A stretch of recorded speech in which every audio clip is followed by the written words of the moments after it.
They say that politicians don't tell the truth, but I think the biggest lie that I have heard so far in this campaign has been the one that inflation is only at 8%. Anyone who goes out shopping and who has to cater for their family knows jolly well that inflation must be much nearer 20%, I'm sure, the way that prices are going up all the time. And it is very, very worrying because we can't budget anymore. This is Mrs. Gordon, a housewife. We interviewed her yesterday. She has worries, and they're worth listening to. Of course, one of the most important things to any family is housing.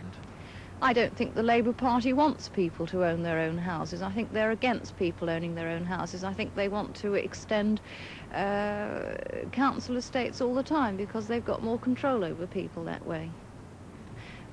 We all want to feel secure in our own home. Lately, it has become increasingly difficult for families to buy their own homes. With the increasing inflation, it's more and more difficult to save up the deposit.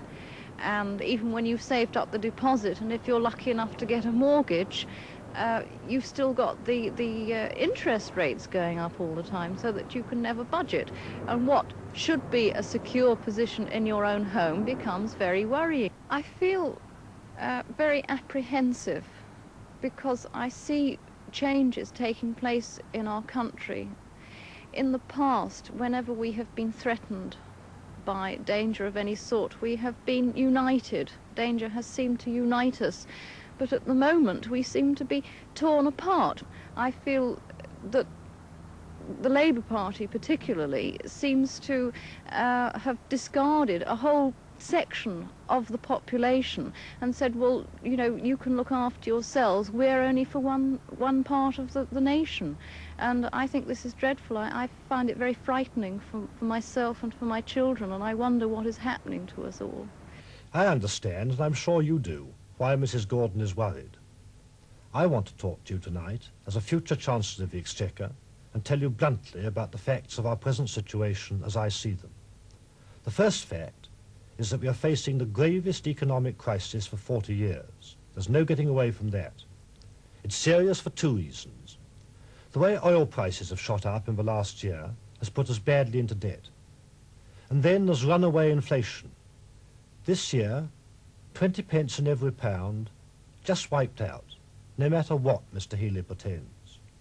If we don't get it under control, a lot of people are going to lose their jobs, and those that don't will see their standards of living fall and fall. There's a very tough time ahead for all of us. A lot of things we'd like to do we shan't be able to do. What we have to do is to decide what we put first. We've got to use the money we have got where it matters. Now, Labour seem to think that nationalisation matters. They're prepared to spend a great deal of government money on it, despite the fact that most people don't want any more nationalisation. But governments don't have money, except your money. So how do you think a government should spend your money? I believe that no matter how difficult things may be, there are three things we must look after. First and above all, housing, then pensions and food production. We shall put more money into all of these areas straight away. But I want to make clear we shall save that money elsewhere. And if that can't be done quickly enough, we shall have for the time being to raise taxes. That is the only responsible way. These are our priorities, so you must decide. Do you want more nationalisation, say, or more help with homes? Because that's what it comes down to. Do you realise, for instance, that the interest alone on the money Labour are proposing to spend on nationalising North Sea oil would pay the cost of keeping your mortgage down to 9.5%? Wouldn't you rather we spent your money on homes, on bringing mortgages down, on bringing rates down, on helping people buy their first home? We believe you would. And I promise you this, whatever we have to do to cope with the crisis, wherever else we have to make savings, we shall find the money to meet these needs, because I believe they matter most to every family in this country. And the job of providing those houses will be Margaret Thatcher's. Here she talks to Marcus Fox. At every election that I can remember, housing has been in the top 10. Now, suddenly, in this one, it's been projected right to the forefront. Why is this? Well, I think that's where a lot of the problems undoubtedly are.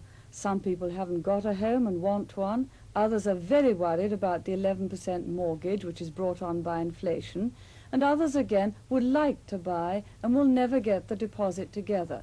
And so we've tried to fashion policies to try to meet these problems, because they're very real problems. On the car radio on the way down this morning from Yorkshire, I heard that you said earlier this morning 9.5%, that figure, and you said that is unshakable. Can you be as firm as that? The 9.5% is an absolute guarantee that that's the maximum to which a mortgage payment would be allowed to rise. And people have said to me, are you really serious about this? I am. I'm unshakable that we're going to introduce 9.5% mortgages by Christmas. Of course, if the mortgage falls below 9.5%, all well and good. But at least from now on, young couples will know how much they've got to budget, just as Mrs. Gordon said in the film, and will know what their maximum commitment is if they set out to buy a house. Right, but where will you get that money from? Money is already being spent on housing, and quite rightly so, because every government has a duty to house the nation in good houses. At the moment, a lot of money is being spent on councils buying up private houses. We're also building a lot of extra council houses over and above what were being built previously. Now, various people have done the calculations, but they're roughly this. For the amount of money it takes to put one family in a new council house or buy a house from a private owner, you can in fact help 3 people to become homeowners. It's not difficult to see why, because if the council buys the house, they've got to provide all the money. If people are buying their own, then the government only comes in where tax relief is concerned.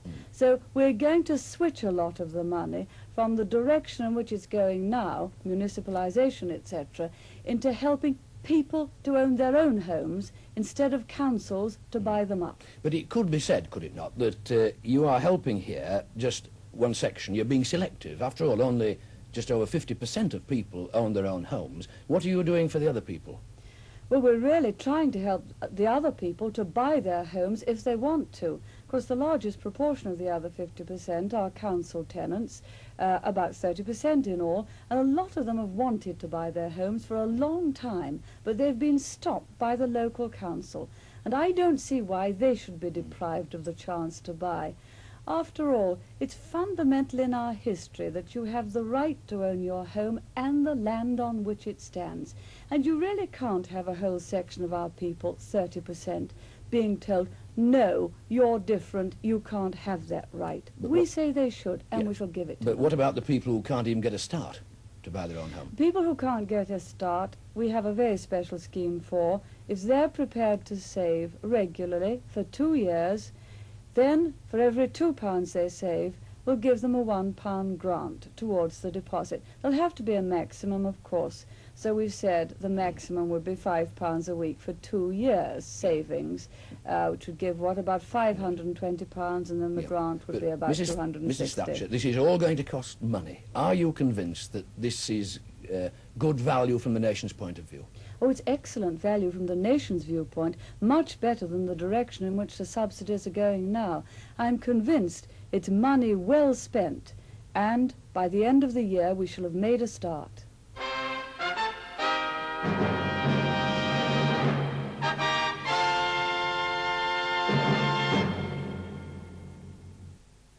The only way you'll get real help with that first mortgage, the only way you'll get a 9.5% mortgage, the only way you'll be able to buy your council house is to vote Conservative.